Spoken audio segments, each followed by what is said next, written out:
Hello and welcome. I'm Al Barrows, and this is UFO Disclosure, the podcast that's meant to show an average person's reaction to all the UFO, UAP news from everywhere and anywhere. So, are we headed towards a quote unquote catastrophic disclosure? Carnell, who's in line to be the next AARO or All Domain Anomaly Resolution Office, thinks so. I'll be talking about that.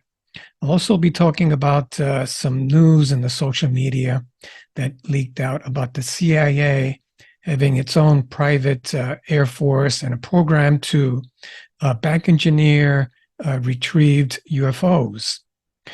On tap also is leaked video from Area 51 that's been hidden for over 2 years and has now come out and been made public. In addition to that, I'll be finishing off by talking about Japan's most famous UFO incident. Stay with me. It should be a great podcast. Okay, so the Schumer bill seems to be in social media a lot lately. And if you recall, the Schumer bill is an amendment to the National Defense Authorization Act. It's the commonly known UAP Disclosure Act, and people on social media seem to think that it's under attack and that it may not go through. I'd like to show a clip on that, and this is from News Nation. Ross Coulthart say this bipartisan effort is under attack. Earlier tonight, I spoke with Ross about this, and here's what he told me. Well, Ross, you've heard a few Republican members of Congress, including Senate Minority Leader Mitch McConnell, are trying to defeat this effort to make UAP documents available to the public. Can you explain what you've heard? Okay, so this proposed Schumer amendment to the National Defense Authorization Act would impose two things in the main. The first is eminent domain, confiscation. It would essentially confiscate for the US taxpayers, for the US government, it would confiscate any UAP technology. Let's assume that what David Grusch is saying is true and that there is a flying saucer hidden in a basement somewhere. It would allow that technology to be appropriated by the US government for the best interests of the US people. I would have thought that was an unarguably good idea. The second thing it would do is create a Presidential Records Review Board, modelled very much on the JFK Records Review Board. And it would work on a presumption, like the JFK Records Review Board, of disclosure. It would presume that these records should be disclosed unless there's a very good reason for doing so. And there was going to be, if this legislation was passed, it was going to be created in early January next year, and there would be a report to the president recommending disclosure of just what it is that the US government knows about UAPs, any UAP technology, or any non-human biologics, beings, sentient beings recovered by the US. Preposterous as that may sound, it was the definitive opportunity for the US people to finally get the truth. And guess what? On the holiday weekend, 3 Republican key political leaders have colluded, presumably at the behest of the defense aerospace industry and the intelligence community, to try to stop this key piece of legislation from being passed as part of the National Defense Authorization Act. And if it does, I'm sorry, but it's going to set back the process of disclosure some considerable time. People like Tennessee Congressman Tim Burchett, Florida Senator Matt Gaetz, they've basically obviously stuck their necks out and toppled Speaker McCarthy in the recent rolling of the Speaker. I wonder if it's bad blood inside the Congress and whether this is a Republican get square. I can tell you there are good people on the Republican side, notably Senator Marco Rubio, who's really stuck his neck out in support of UAP transparency and said that there are things that we can't explain in our skies, in the orbit and underwater, that do require investigation. And quite laudably, he's led an effort as a bipartisan move with Democrat politicians to basically support transparency. But now we see quite an obvious and frankly quite appalling effort by some key Republican politicians to seemingly bow to the behest of the defence aerospace industry and to essentially try to cover up what David Grusch and others are determined to reveal. Okay, so that was Russ Colhart. There may be a move to block the Schumer bill from going through. I'd like to move on now to an article that I found on the Liberation Times. This is a recent article in the Liberation Times. It talks about Republican leadership trying to axe the UFO legislation, or the UAP Act.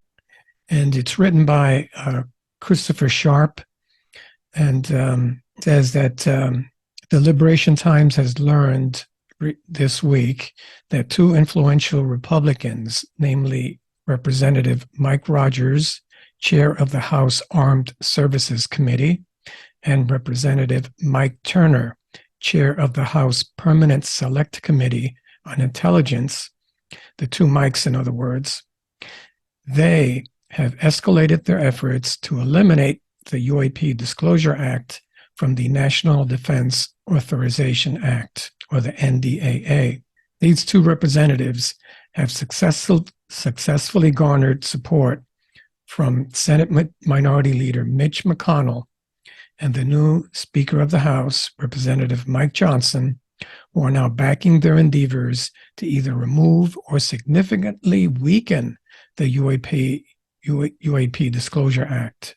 This all came about during the Thanksgiving Day holiday, when reps and senators were at home with their families. And it comes 2 years after the Department of Defense and the Office of Director of National Intelligence thwarted extensive UAP language proposed by Senators Kirsten Gillibrand and Marco Rubio. It's understood that the four powerful Republicans are prepared to compromise by amending the language contained in the act, although that would involve stripping it of its key provisions and crippling the act of any meaningful power. And some suggest that despite the current challenges, allies within the Senate and House and White House are gearing up to resist the Republicans.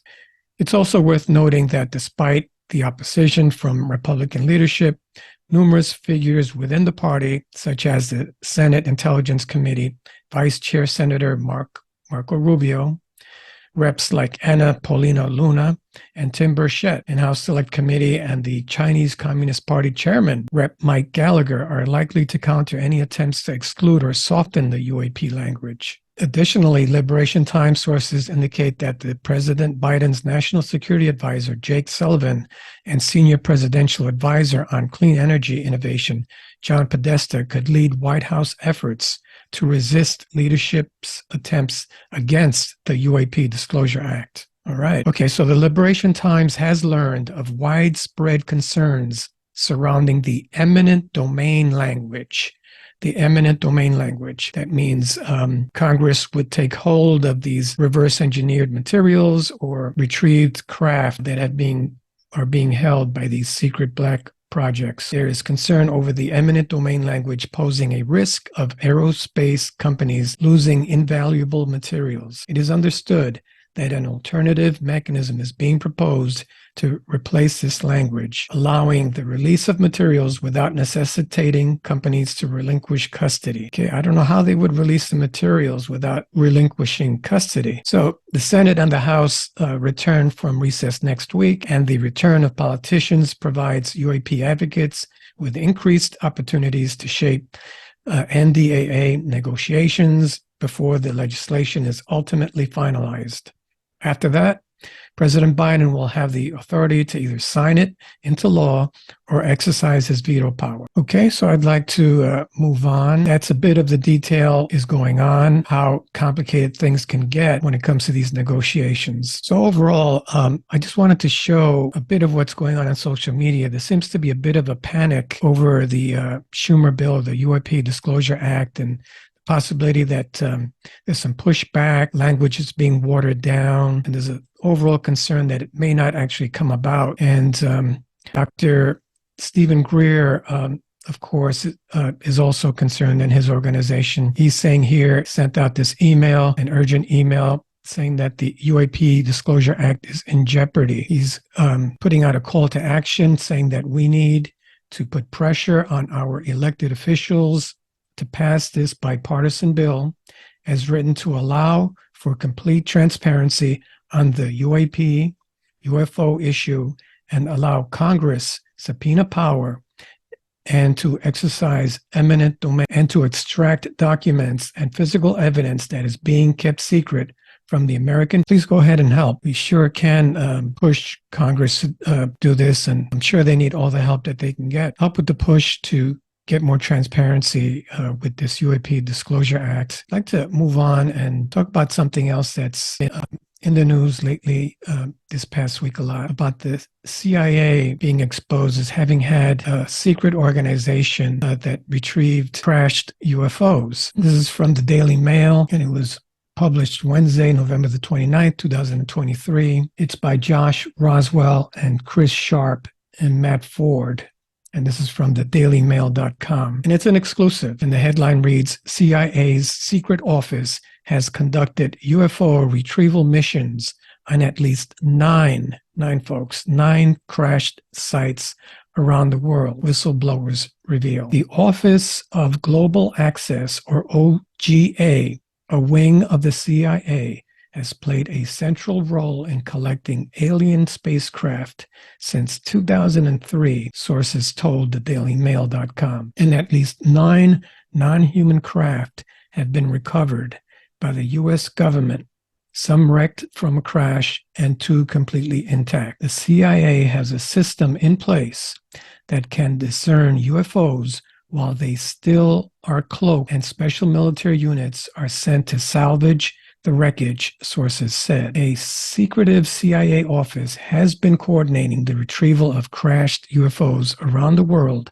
for decades. The Office of Global Access, or the OGA, a wing of the CIA's Agency's Science and Tech Directorate, has played a central role since 2003 in orchestrating the collection of what could be alien spacecraft. And that's the logo right there, the Office of Global Access, or OGA. Though the shocking claims sound like they come from a science fiction novel, they are part of a growing body of evidence suggesting the U.S. government could indeed be hiding advanced vehicles that were not made by humans. There you go. It's more corroboration for what's going on right now with this whole UAP Disclosure Act, I would say. And just to corroborate that article there, I'd like to show a leaked video of an ex-employee of Lockheed Martin, a whistleblower by the name of Don Phillips, and he discusses the use of UFO craft retrievals within the CIA reverse engineering technology programs. And I have worked with government-sponsored agencies, but I also went to work for Lockheed Aircraft Corporation.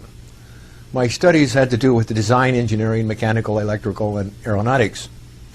I was a pilot, and at the time, 1961, 62, I started my new job in what is called the Skunk Works.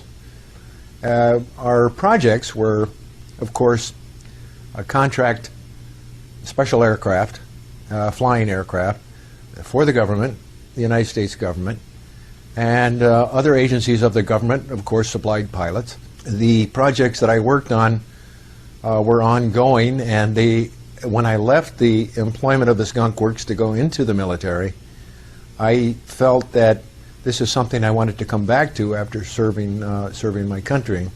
Las Vegas, or near Las Vegas, Nevada, were very much in close proximity to our areas where we tested our aircraft, and a lot of commonly known as Area 51. We call it the Dreamland, the Hog Farm, the lake. You know, this place would flood once in a while, and it was really unusable. We're testing airplanes, and everybody knows that it tested special aircraft. We signed an agreement with the National Security Agency and the National Security Council, as well as the CIA. And we kept very quiet about things, because they always knew where we were and what we were doing. And I automatically, we worked with the Central Intelligence Agency as contractors. That was during the time of the Skunk Works. You see, the CIA was one of our best customers. And it's the CIA that has one of the world's best air forces. Schumacher, a lot of these people, they're very real people, and they were often the... Okay, who knew the CIA had an air force? Do you think that some of your, the technology that you incorporated into that aircraft came from outside sources, outside the planet Earth? We still have to make it work here on planet Earth. So the propulsion systems, yes, there were new ones being developed. From what I learned over a period of years, anti-gravitational, actually using the force that is generated by the naturally by the planet Earth, is to repel off of it. There was research going on with that. We know, we can safely say that yes, there were some captured craft from 1945 or 47, was it? In Roswell, New Mexico, and yeah, they were real. And yes, we really did get some technology from them. And yes, we really did put it to work. And we can thank people in the United States Army to have the foresight to put these into industry for the benefit of the people of the world. I know this to be a fact. We put it to use. But it took us a long time to figure out what it was, and then figure out how we can use it, and then what to use it for. There was no question that there are people or beings from outside the planet that have lived here for a long time.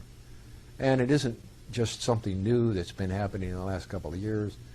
There's been NATO research conducted, joint research, joint meaning many different countries, and this it's been documented as to who those races are and their population at that time, and this was back in the early 60s. This is when I know that some of the technologies that came out of the Roswell incident, the technologies meaning that which came with the extraterrestrial craft, it took a while to figure out how they worked before we knew what to make from it, and then how to get it into industry. How can it benefit the people? And maybe they had color-coded what we would call fiber optics today that could bend light and that could guide light to one data location to another data location. Well, guess what? We've been talking about it for 6 years. We have that type of technology now. The guidance mechanism were nothing. There was no yoke, there was no wheel, there was a console, very colorful, and they used their hands. And by the thought process and by the way they moved their hands in rhythm with their thoughts was the guidance for the aircraft.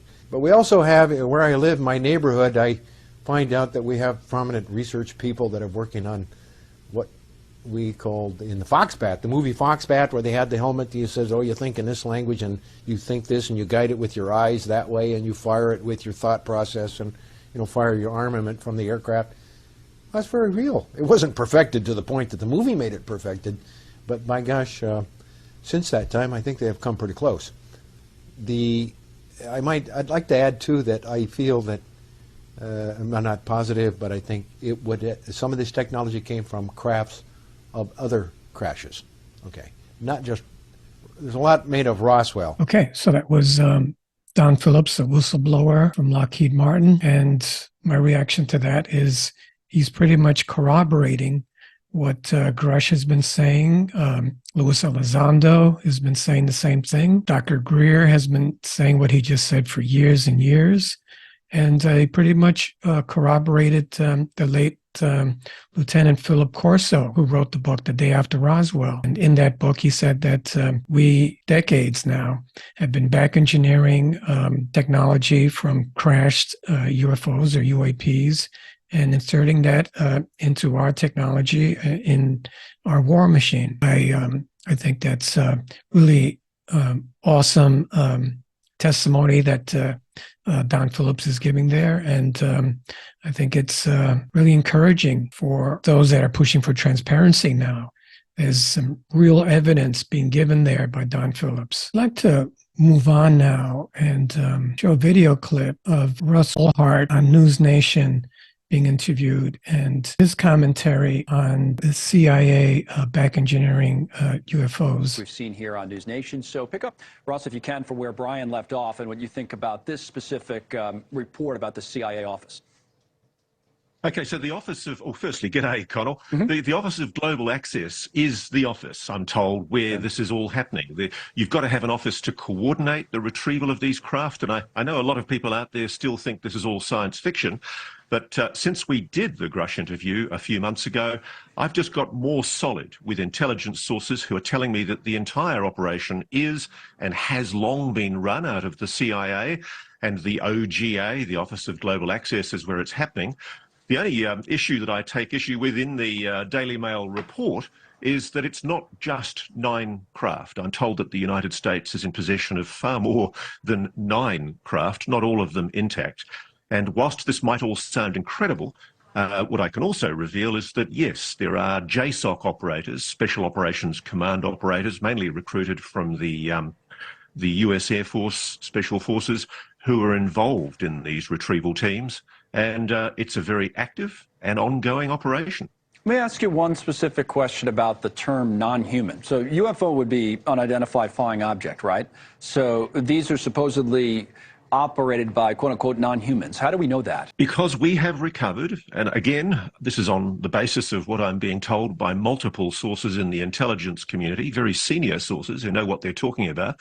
We have recovered what David Grusch euphemistically referred to as biologics. Alien bodies, non-human bodies. And I think we're getting very close, Connell, to a point where the US government is going to have to start becoming more candid with the American people, because the issue behind this Daily Mail story, in my view, is the risk of catastrophic disclosure.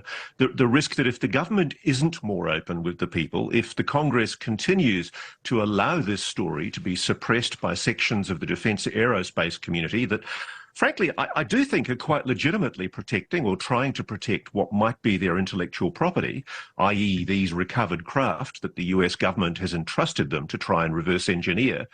If that cover-up continues, there's going to be an increasing risk of these kind of catastrophic disclosures.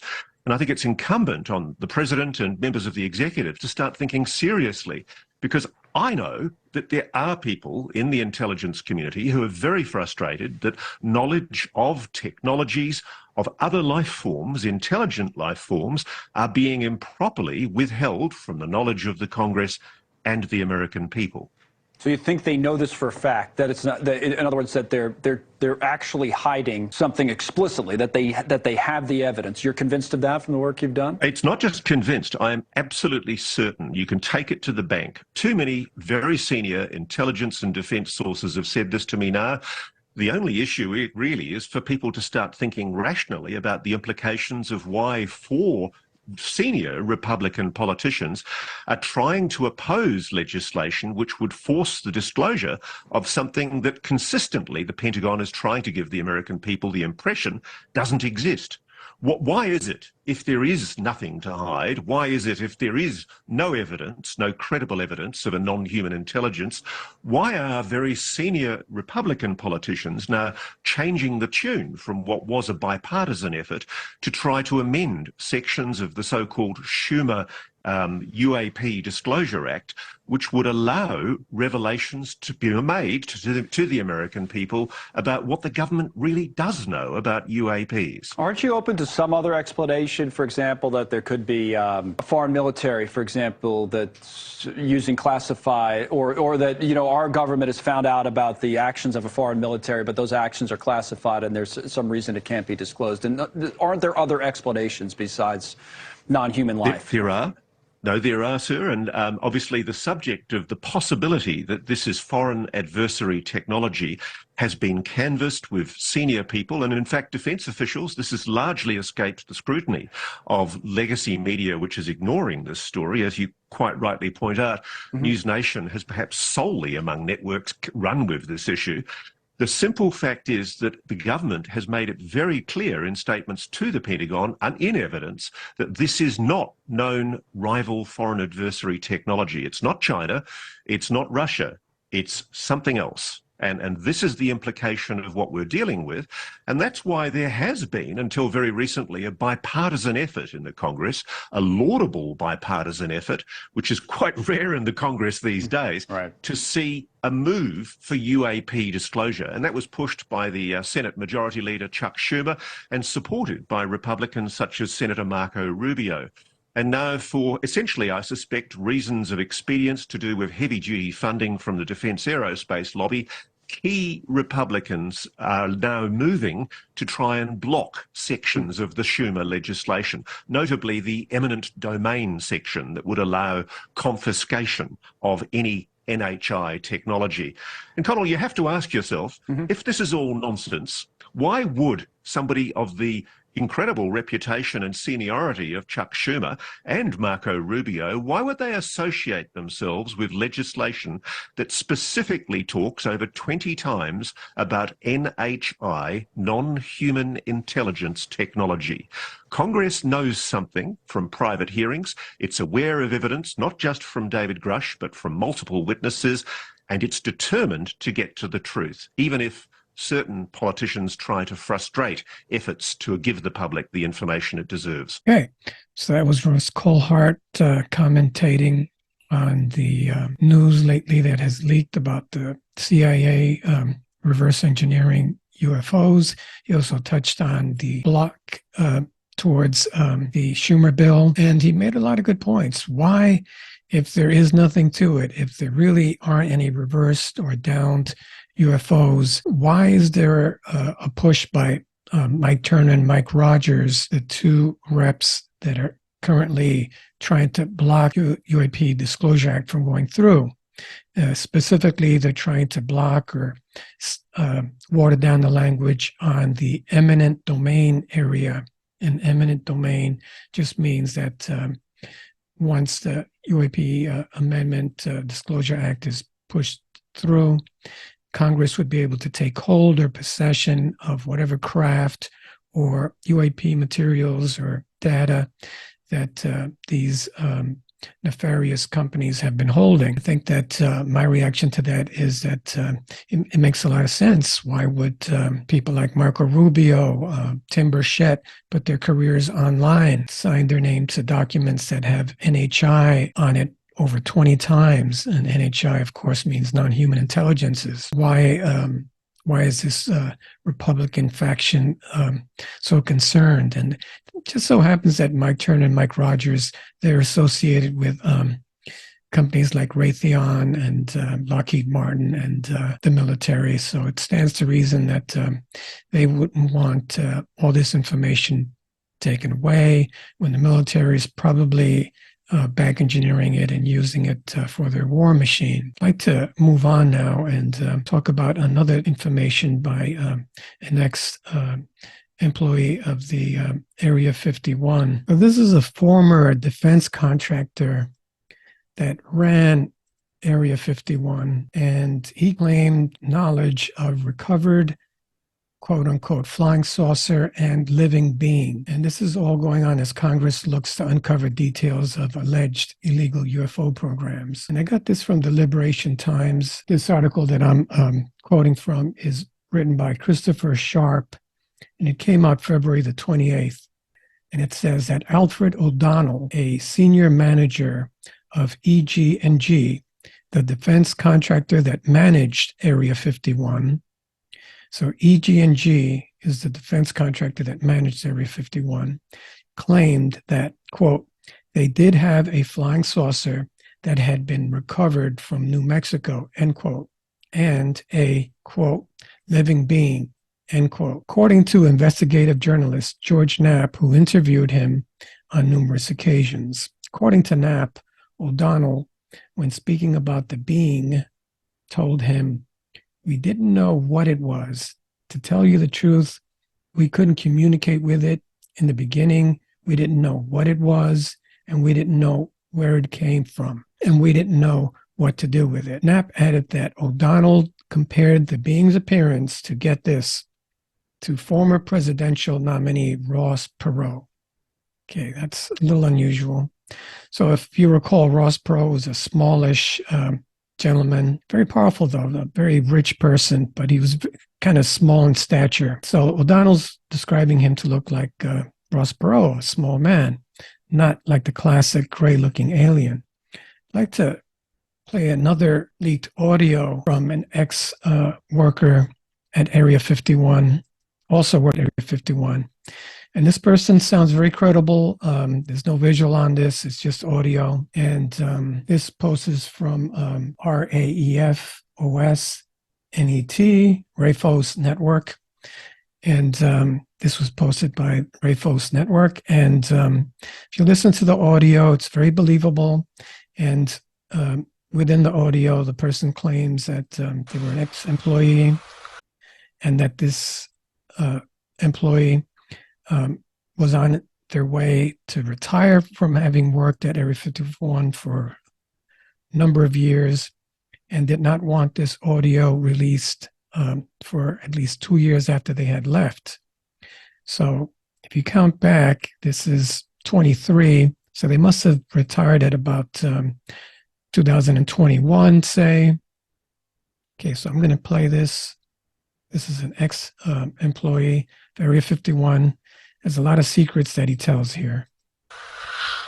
The date is June 29th, 2008, 6:32 p.m.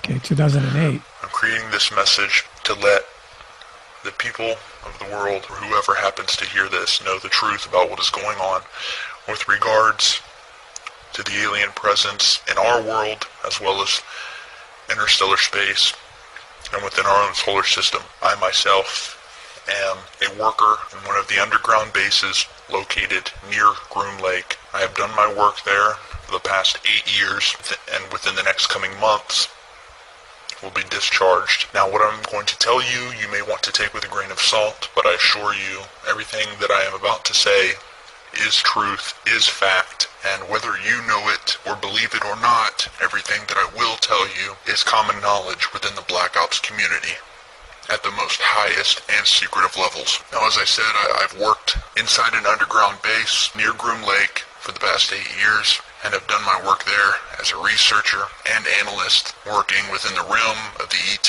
program, as we call it, or as it's known in the Black Ops community as G28. What we do here is research, analyze, and investigate the extraterrestrial presence within our solar system and other dimensions. What I'm going to tell you today is the truth about what is going on. I will try not to be too vague in my revelations. However, I do not want to say too much, as I have already committed a felony in the eyes of our government just by speaking on the subject.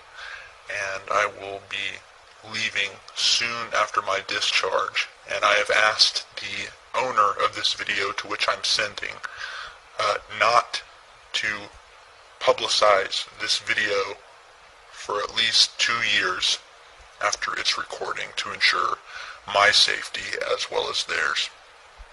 As I've said, and let me make this clear, presence of alien beings and the technology does exist. It is real as you or me, and it's a whole lot more out there than even the most diehard believers could possibly fathom. The truth is that we, and by we I mean this planet and the people of this planet, are in essence blind to what is really going on in the cosmos and interstellar space. What people call aliens, we call IBs, or in layman's terms, interdimensional beings. And what we found out and have known about since the early 70s is that, in simplest terms, other dimensions or planes, as we call them, exist and lay on top of each other, almost stacked, as if you had a blanket with another blanket stacked on top of it and another blanket stacked on top of it. To explain it so you can understand, you can imagine the Earth and our reality as a thin blanket, and all of these other higher dimensions are the blankets laying directly on top of ours. However, we can only see our own blanket. Now, the alien beings, or the ships that we have seen in videos and that many people have captured over the years, are in fact what we call jumpers, in that they exist in their relative dimensions, but have in fact jumped into ours. we have discovered that most of the time we are unable to see them, as they are at a wavelength indifferent to our own, and our senses, eyes and ears, cannot detect. From the information that I have gathered and been briefed on, every planet, star, and galaxy within our own plane and universe, as we see it, exists also in these other dimensions. We've detected that we know of and that I've been briefed on at least 4 other dimensions that do exist. Now, as I said, every planet we know of, every galaxy does exist in these other dimensions. However, with each new dimension, each planet, galaxy, star takes on a different form. To explain it in the most simplest terms, you can look at our own planet, Jupiter, which is in the outer reaches of our solar system. Now, to us, it's a deadly gaseous planet, completely uninhabitable. However, when you look at Jupiter in an elevated dimension, you will see that it has completely changed in all forms. You will see that it's no longer a deadly ball of gas, but is now solid, has a different color, and is now inhabited. We know for a fact this is true due to the fact that the government has the technology to detect these higher dimensions and actually get a small view of what the solar system looks like on the other side, as we call it, in these other dimensions. There is much we do not know about the universe and how it works. However, here are the facts that I can confirm as truth and were made known to me, and that I and the other people that I worked with have been briefed on. Now, we are not alone in the universe. There are alien beings within our own dimension of space, as well as other dimensions. The planet Earth is an early stage, I guess you could say, training ground, if you will, whereby which we as beings will live until we advance to the higher dimensions. Now, we are not the bottom of the food chain, and we have discovered that there are at least 2 dimensions below our own plane, but that is as far as I will go regarding that. Now, these are things that I have been briefed on by my superiors, and that are common knowledge in the Black Ops community. Now, the planet that we know of as Mars was at one time inhabited, but again, at one time was wiped out by the people who inhabited the planet, which were much more technologically advanced than we are, which we discovered by testing and analyzing the chemical residue found from the blasts around the planet, as well as artifacts that we've also discovered on the planet, including the infamous glass tubes seen in the few of the publicly made photographs from NASA. Now, these are not glass structures, but a glass-like material that is about 1,000 times stronger than any material or steel that we have on our own planet. These tubes were used as a means of travel underground and above ground by the people who inhabited this planet. It is thought from our research that there are still an ET presence inhabiting Mars, but again, this is as far as I will go, and that I was briefed on regarding that matter. Now, I'm not trying to be completely vague, but I am trying to give you a picture of what is going on out there that doesn't completely put me in more danger than I am already in just by revealing the few things that I have. One of the last things that I will reveal, and that is definitely a fact, and that I have been briefed on, and that many other people involved with the Black Ops community have been briefed on, and that is our own moon, which does in fact have alien bases on it, and also has bases from our own government. Now, there is an ET presence, which is primarily located on the dark side of the moon. The Apollo program was in all actuality a reconnaissance mission, so that we could research what was exactly there and who. You will notice that many of the photos from the Apollo missions have airbrushed out buildings and bases, and this is the truth of the matter. About half of the video that you will see that is documented from the Apollo missions was in fact shot here on Earth at Area 51. In fact, if you look at satellite imagery, you can actually see what's left of a crater field created at Area 51 that was used in the filming. Now, the truth is that most of the footage from the moon was simply cluttered with bases, with alien buildings, and from what one astronaut said, and I'm quoting, what were a constant presence of alien vehicles flying over the surface, cluttering up the footage. So again, they showed the American people what they could and recreated the rest here on Earth that they couldn't show. From what we know, the dark side of the moon is where most of the alien presence is located. It's a more primitive alien race from what we can see, and our research tells us. It's more primitive than the alien beings you would see on higher dimensions, but still thousands, if not millions of years ahead of us. Now we have our own bases, which are primarily located in or near the Sea of Tranquility, which is the site of Apollo 11, and also one base that I know of located near the crater Sabine D. To this day, we are still sending secret missions to and from the moon. However, I do not know the complete details of what we are doing there. I played that in its entirety because I thought it was so revealing. And I was wrong about the date required that the audio or information not be put out until at least 2 years after he had retired. And he does mention at the beginning of the audio that the year is 2008.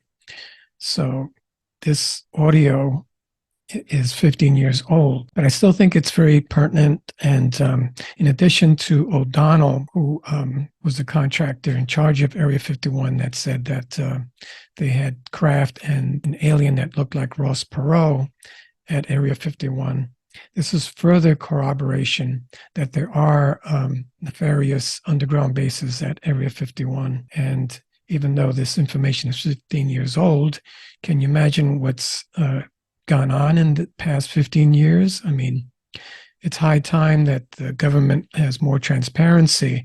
This is why it's so important to push Congress to get this Schumer bill passed for more transparency so that the American public can know what's going on and avoid a catastrophic disclosure, which is what Ross Perot mentioned in that News Nation interview. And catastrophic disclosure would mean that the government has been hiding so much that when stuff finally comes out, and it is coming out slowly but surely, and the government is trying to keep a control on the disclosure, when the American public does find out, they might be outraged to find out that the government has had technology that can stop cancer, say, or improve our health, extend our lifetimes. The fact that we're still using rockets when they might actually have access to anti-gravity UAPs. I think that's what's meant by catastrophic disclosure. At least that's my reaction to it. I would be upset to find that out after all these years. Wouldn't you? Back to this audio. It's interesting because he mentions that they call the aliens IBs or interdimensionals. And he talks about there being various dimensions, sort of like blankets, one on top of the other. And that UFOs are jumpers that come in and out of these dimensions. And the reason why we can't see them is because the wavelength that they're coming in and out of, we can't detect them. Speaks about at least 4 other dimensions in addition to ours.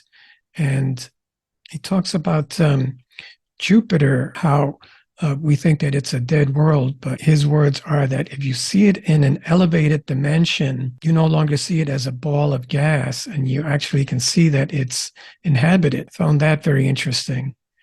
And the government, according to what he said, and remember, this is back in before 2008, he claimed that the government has the technology to see these other dimensions. And he's saying that these are facts that are common knowledge in the Black Ops community. The fact that we're not alone. There are aliens in our dimension and in other dimensions that jump in and out. He says that another fact that's common in the Black Ops community is that the Earth is nothing more than a training ground until we're evolved enough to move into higher dimensions, and that we're not at the bottom of the dimensions. They're at least two below us. He talks about Mars, or the Black Ops groups knowing that Mars had been inhabited and there was some explosions. And they do have artifacts. They have pictures of glass tubes on Mars that was a former means of transportation. And he also claims that there is still an element of ET life on Mars today. The moon also is something that he spoke about. He says that not only do we have bases on the moon, but there are also alien bases on the dark side of the moon. And that Apollo 11 was no more than a recon mission to see what was up there. It also says something that's a bit controversial and might be considered a conspiracy theory. He says that the moon was so cluttered by extraterrestrial vehicles that they had to airbrush a lot of them out of the footage and the pictures, and that some of the moon footage was actually filmed in the Mojave Desert because of the cluttered nature of the moon with these ET craft and bases. So they shared what they could, and then they recreated the rest. And the bases on the moon are supposed to be by the Sea of Tranquility. All that very exciting, and further corroboration to what O'Donnell said about Area 51, and further corroboration that what Grusch is saying, and Luis Elizondo, and many others ufologists have been saying for years is true. I'd like to move on now and on a lighter note with Japan's most famous UFO incident. So this is the most famous incident in Japan, and this post is by Negakura Seiji. It occurred back in the 1970s. It involves a Shinto priest. It took place in Tokyo. It's Japan's biggest true UFO incident. Newspapers also reported extensively on this, and it involves a Shinto priest, Nomura, who was 14 years old in 1972. And it involves a small, partially malfunctioning UFO that landed in a field in Karakochi Prefect. And I'm just going to show this. It's in Japanese, and I'll try and translate what's going on.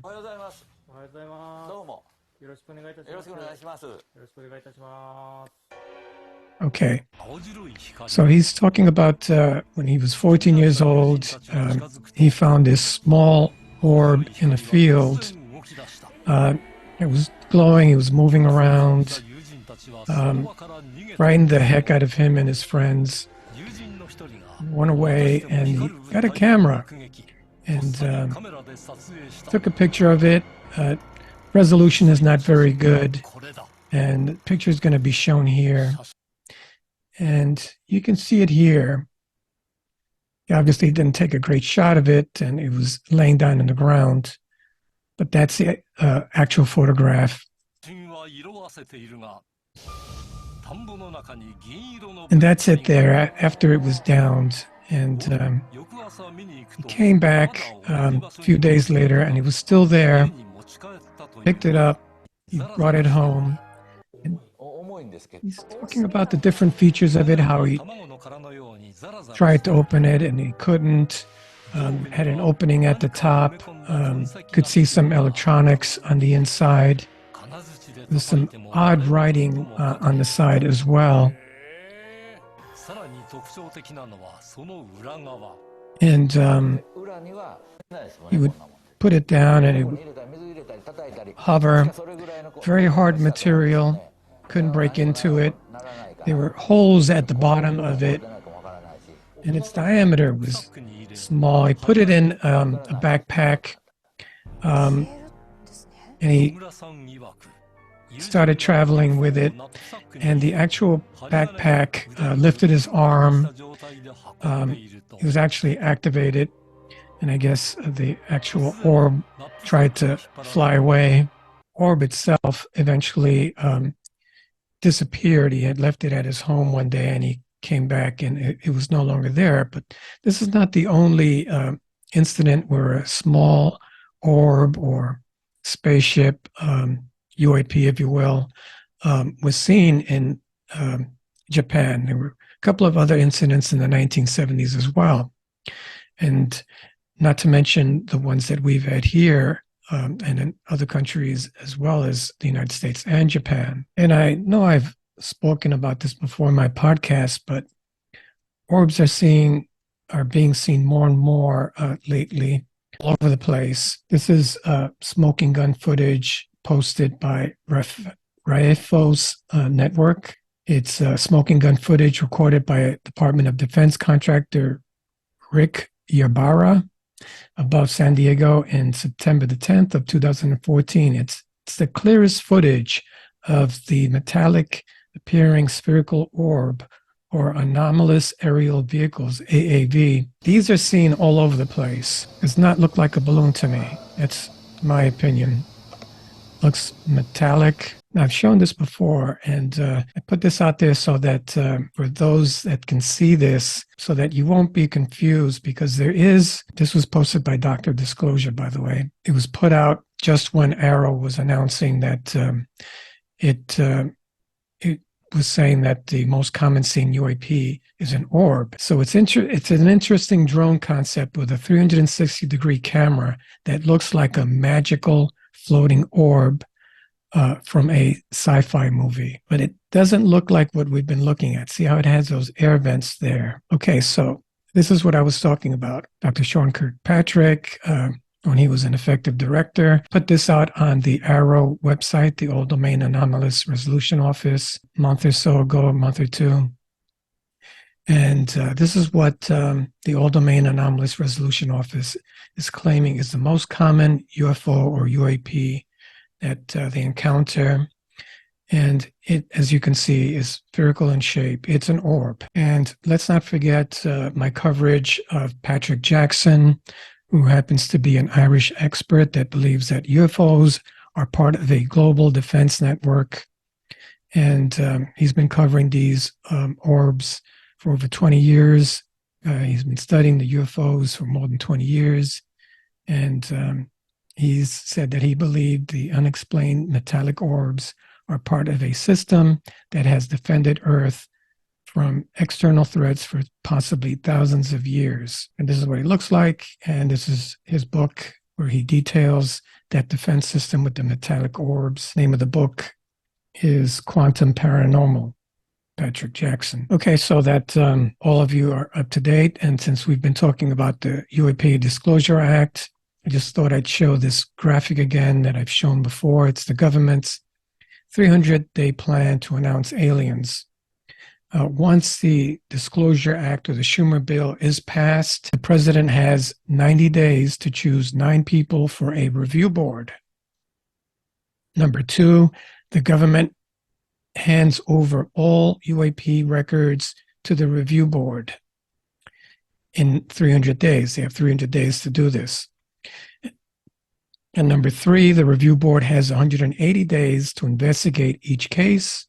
And lastly, the review board must publish determination within 14 days after the review is complete. Okay, so I showed the Japan's most famous UFO incident because in my opinion, it's very similar to the orbs or the spheres that Arrow has been reporting as the most common UAP that is seen. A lot of videos are coming out now.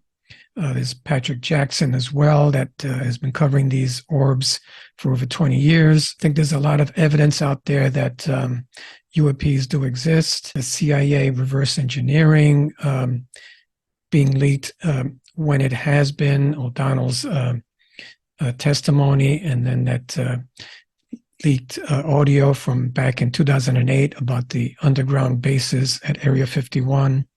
all coming out at a time when UFO disclosure is imminent. And the fact that the Schumer bill now is getting some pushback by Mike Rogers and Mike Turner just proves that there might be something that's being hidden from the public. I think that there's something going on. I think that we do need to push the government for more transparency. I'm going to put this up one more time. This is Dr. Greer reminding us that it's urgent that we act for UAP disclosure, because UAP disclosure is in jeopardy. And he says that we need to put pressure on our elected officials to pass this bipartisan bill. And it's bipartisan, okay? It's rare that Congress, Republicans and Democrats, come together on something like this and risk their entire careers over something. I mean, if there wasn't something going on here, if there weren't NHIs out there and crashed vehicles, I doubt that they would be putting their careers online. Let's try and push the government for more and complete transparency on the whole UAP UFO issue. Let's push for Congress to have subpoena power, to exercise eminent domain, to extract documents and physical evidence that's being kept secret from the American people and the world. Let's do that and see if we can help Congress out to push for more transparency and get that eminent domain pushed through. The whole UAP disclosure amendment pushed through. I know that Congress is very preoccupied with the Ukraine and the Middle East. I hope that you liked my coverage of these items, and I hope that you like, share, and subscribe. My website is ufo-disclosure.com. My Instagram is UFO Disclosure Podcast. You can check me out on Twitter. I usually put out some information right before I publish a podcast, and that's at UFO Disclosure with an underscore at the end. I also have a YouTube channel at UFO-B as in Bravo, R3YY. All my good intentions and love go out to all. Keep searching for the truth and sending out all the positive manifestations to resolve the issue in the Middle East and the Ukraine. Take care, and thank you for listening. Thank you all for listening to my podcast.